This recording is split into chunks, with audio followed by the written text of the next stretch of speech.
اس رستے پہ بیٹھ جاتے جو رستہ قادسیہ کی طرف سے آتا تھا. اس جو بھی آتا جاتا پوچھتے جنگ کے کیا حالات ہیں. ادھر جب اللہ نے فتح دے دی نا تو حضرت سعد بن ابی وقاص رضی اللہ تعالیٰ عنہ نے نا ایک قاصد کو خط دے کے بھیجا. کہنے لگے عمر کے پاس جاؤ, انہیں اطلاع دو کہ الحمدللہ اللہ نے اسلام کو فتح عطا کر دی. یہ حضرت عمر کو جا کے دینا. وہ بڑے پریشان ہوں گے. وہ جو اس زمانے میں اس طرح ہوتا تھا کہ کئی دور دور سے صحابہ جو دوسرے شہروں کے ملکوں کے رہنے والے ہوتے تھے وہ بھی آ کے شامل ہو جاتے تھے جہاد میں. کوئی ایک دفعہ مدینے آیا, کوئی 2 دفعہ آیا, پھر اپنے اپنے علاقوں میں. بہت سارے لوگوں نے زیادہ دفعہ حضرت عمر کو دیکھا بھی نہیں تھا. وہ جو قاصد خط لے کے آیا تھا نا اس نے 1 دفعہ دیکھا تھا. حضرت عمر بوڑھے ہو گئے, وہ پہچانتا نہیں تھا. میری بات کی سمجھ آ رہی ہے آپ حضرات؟ ادھر سے وہ خط لے کے آ گیا. حضرت عمر مدینے سے باہر نکل کے اس روڈ پہ بیٹھے تھے جو قادسیہ سے آتا تھا. جب اس آدمی کو آتے دیکھا تو حضرت عمر اٹھ کے کھڑے ہو گئے, فرمانے لگے قادسیہ سے آ رہے ہو؟ وہ کیا کہتا ہے؟ پھٹے پرانے کپڑے, ٹوٹے ہوئے جوتے, سر پہ پرانی پگڑی. کہنے لگے غلام مدینے کے رہنے والے ہو؟ حضرت عمر کہنے لگے ہاں مدینے کا ہوں. کہا میں قادسیہ سے آیا ہوں, الحمدللہ اللہ نے اسلام کو فتح دے دی ہے, الحمدللہ کفر کی کمر ٹوٹ گئی ہے. اس نے یہ بات کر کے تو گھوڑے کو ایڑی لگائی, گھوڑا دوڑنے لگا مدینے کے. حضرت عمر بھی ساتھ ساتھ دوڑ رہے. فرمانے لگے اچھا بتاؤ خالد بن ولید کا کیا حال ہے؟ تھوڑا آگے جا کے فرمانے لگے اسامہ بن زید کیسے ہے؟ وہ کہتے ہیں ٹھیک ہے. پھر اس نے اور گھوڑا, عمر ساتھ ساتھ دوڑ رہے ہیں, ساتھ ساتھ. 24 لاکھ مربع میل کا حکمران, ایک جوتا پیر سے نکل گیا, عمر دوڑ رہے ہیں. آگے جا کے پوچھتے ہیں سعد بن ابی وقاص کا کیا حال ہے؟ کہا حضور وہ بھی ٹھیک ہے. کتنے لوگ میرے شہید ہو گئے مسلمانوں میں سے؟ کہنے لگا صحیح گنتی کا نہیں پتا, یہ لفظ ادا ہوتے ہوتے مدینے کی سرحد آ گئی. لوگوں نے عمر کو گھوڑے کے ساتھ دوڑتے دیکھا تو کہا امیر المومنین کیوں دوڑ رہے ہیں؟ وہ غلام چھلانگ لگا کے نیچے آیا, قدموں میں بیٹھ گیا. کہنے لگا حضور آپ نے بتایا ہی نہیں آپ امیر المومنین ہیں. آپ فرمانے لگے کیا بتاتا؟ میں تو اونٹ چرانے والے کا پتر ہوں, کیا بتاتا؟ وہ عمر ہوں جس نے اپنے گناہوں کا حساب دینا ہے, کیا بتاتا؟ جو سعد بن ابی وقاص کو جہاد پہ بھیج کے خود بزدلوں کی طرح گھر میں بیٹھا ہے, کیا بتاتا؟ کوئی حیثیت نہیں, کوئی طور. تو نے اچھا کیا, تو مجاہد تھا, مجھے ساتھ ساتھ دوڑایا, تو نے اچھا کیا. جتنے لوگ تھے چیخیں مار کے رونے لگے. حضرت فاروق اعظم سے کہنے لگے عمر جب تک تیرے جلوے رہیں گے اللہ کامیابیاں ہی عطا فرمائے گا, جب تک تیرا رنگ رہے گا اللہ تعالیٰ نوازتا ہی رہے گا. کچھ نہیں, کبھی اپنا آپ ظاہر ہی نہیں کیا. بہت بڑے تھے, بہت بڑے تھے حضرت عمر, بڑے تھے, لیکن ساری زندگی اپنے محاذ. حضرت ابو رافع غلام تھے, قرآن پاک بڑا سونا پڑھتے تھے. حضرت عمر جب بھی انہیں ملتے کہتے ابو رافع تو عمر سے اچھا ہے, قرآن بڑا شاندار پڑھتا ہے. تو وہ کہتے حضور اگر میں قرآن صحیح پڑھتا ہوں تو آپ کو قرآن کی تشریح زیادہ صحیح آتی, آپ بھی تو مجھ سے افضل ہیں. تو آپ فرماتے نہیں پھر بھی تو مجھ سے افضل ہے. کیوں؟ اس لیے کہ تو اپنے غلام اپنے آقا کی نوکری بھی ٹھیک کرتا ہے اور رب کی عبادت بھی ٹھیک کرتا ہے, اور مجھے خالی صرف عبادت کرنی ہوتی ہے وہ بھی ٹھیک نہیں کر پاتا. ساری زندگی اپنا محاسبہ, ساری زندگی اپنے گریبان میں دیکھا, ساری زندگی اپنے آپ کو پرکھا, اپنے آپ کو ٹٹولا. 62 سال عمر بیت گئی. حضرت حذیفہ بن یمان ایک صحابی تھے, میرے نبی کریم علیہ السلام نا ان سے راز کی باتیں کرتے تھے. ہر بندے کا ہاضمہ ٹھیک نہیں ہوتا, سب سے راز کی بات نہیں کرنی چاہیے. حضرت حذیفہ بن یمان کہتے ہیں حضور راز کی باتیں بتاتے. مدینہ منورہ میں جو منافقین تھے ان کی لسٹ بھی نبی پاک نے حضرت حذیفہ بن یمان کو دی تھی. جب کوئی مشکوک آدمی مر جاتا نا تو صحابہ کہتے ہیں ہم دیکھتے اگر حضرت حذیفہ نے جنازہ پڑھا ہے تو ہم بھی جنازہ پڑھ لیتے. نبی پاک نے بھی کچھ جنازے نہیں پڑھے. ترمذی میں ہے, فرمایا عثمان سے جو بغض رکھے اس کا جنازہ نہیں پڑھیں گے. حضرت حذیفہ بن یمان اگر جنازہ پڑھتے تو لوگ پڑھتے, وہ نہ پڑھتے تو لوگ جنازہ نہ پڑھتے. حضرت حذیفہ بن یمان کہتے ہیں جناب عمر فاروق کی خلافت کے آخری ایام تھے, کچھ دنوں کے بعد وہ شہید ہو گئے. فرماتے آدھی رات کا وقت تھا, میں گھر میں سویا تھا بڑا بے فکر, اچانک میرے دروازے پہ دستک ہوئی, میں گھبرا کے اٹھا. اتنی رات کو کون آیا؟ کہتے ہیں قربان جاؤں, دروازے پہ گیا تو امیر المومنین فاروق اعظم دروازے پہ. میں نے کہا عمر کوئی حکم تھا تو مجھے بلا لیتے. کہنے لگے میں نا امیر بن کے نہیں آیا, تیرا ویر بن کے آیا ہوں. امیر المومنین کی حیثیت سے سرکاری کام سے بلاتا تو وہاں بلاتا، مجھے ایک ذاتی کام پڑ گیا۔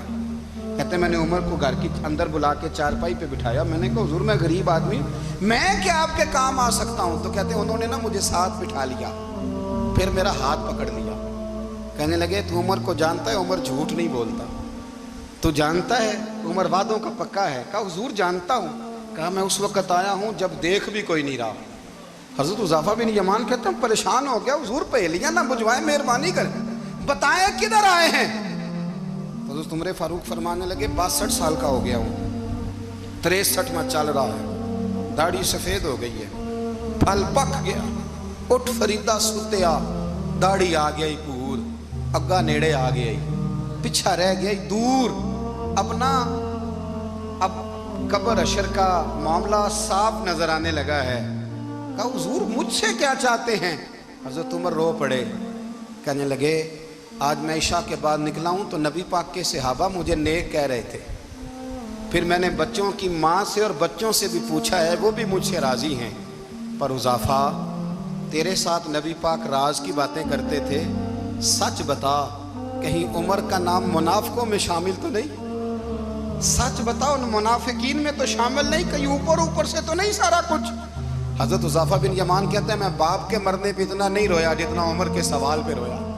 میں قدموں میں بیٹھ گیا، میں نے کہا نہیں عمر یہ تو میں نے نہیں سنا، لیکن یہ میں نے نبی پاک سے ضرور سنا ہے کہ میرے بعد اگر کوئی نبی ہوتا تو عمر ابن خطاب ہوتا۔ یہ میں نے اپنے کانوں سے سنا ہے کہ عمر جس گلی سے گزرے شیطان رستہ بدل جاتا ہے۔ یہ میں نے اپنے کانوں سے سنا ہے کہ 950 سال حضرت جبریل جناب عمر کی شان بیان کرے تو پھر بھی بیان نہیں ہو سکتا، یہ میں نے ضرور سنا۔ دوستو ساری زندگی حضرت عمر نے اگر دوسروں کا محاسبہ کیا تو اپنا اور اپنے بچوں کا بھی کڑا خیال رکھا، اپنی ذات پر بڑی توجہ دی۔ جو لوگ اپنا بھول جاتے ہیں نا، ہمیں اپنی صحت کا بڑا خیال ہے لیکن اپنی روحانی زندگی کا کوئی خیال نہیں ہے، قلبی زندگی کا کوئی تصور نہیں ہے۔ آپ یقین کریں موٹا آدمی کمزور ہونے کے لیے جدوجہد کر رہا ہے، کمزور طاقتور ہونے کے لیے، لیکن جس کو کتنے دن بیت گئے اللہ رسول کی یاد میں رویا ہی نہیں، کتنے دن بیت گئے نعت سننے کو دل ہی نہیں چاہا، جسے مہینوں بیت گئے اور قرآن پاک کی طرف نظر ہی نہیں گئی، وہ فکر مند ہی نہیں۔ زندگی زندہ دلی کا نام ہے، مردہ دل کیا خاک جیا کرتے ہیں؟ بھائی حضرت عمر کی زندگی دور حاضر میں ہمیں یہ سبق دیتی ہے کہ کڑی نگرانی رکھو اپنے پودوں کی، کڑا خیال رکھو اپنے ذاتی باغ کا، اور یہ جو تمہارے دل کی دنیا ہے یہ تمہاری روح کی زندگی ہے، اس کا محاسبہ کرتے رہو۔ نبی کریم علیہ السلام نے فرمایا اپنا حساب خود کر لو قبل اس کے کہ تمہارا حساب کیا جائے۔ اپنا حساب بولیے، اپنا حساب، ہم ساری دنیا کا حساب کرتے پھرتے ہیں، کوئی کہاں سے کماتا ہے کہاں کھاتا ہے، پر اپنا حساب حضور نے فرمایا حساب کر لو قبل اس سے کہ تمہارا حساب۔ مولا علی فرماتے ہیں نماز پڑھ لو قبل اس کے کہ تمہاری نماز پڑھی جائے، نماز پڑھ لو قبل اس کے کہ تمہاری۔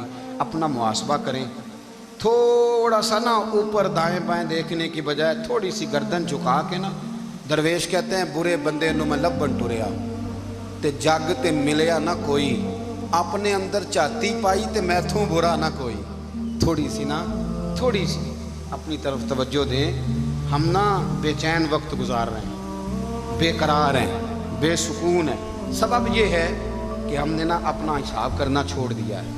حساب کرو گے، بے حساب تو بندہ روٹی کھا لے تو بیمار ہو جاتا ہے، اور اگر زندگی بے حساب گزرے، گناہوں کا حساب ہی نہ کیا جائے، تقوی کی طرف توجہ ہی نہ کی جائے، تو پھر زندگی دشوار ہو جاتی ہے۔ اور اللہ پوری امت مسلمہ کو ایک حضرت عمر فاروق رضی اللہ تعالیٰ عنہ کے طریقے پر چلنے والا لیڈر عطا فرما، ہمیشہ مدحت خیر الانام میں گزرے۔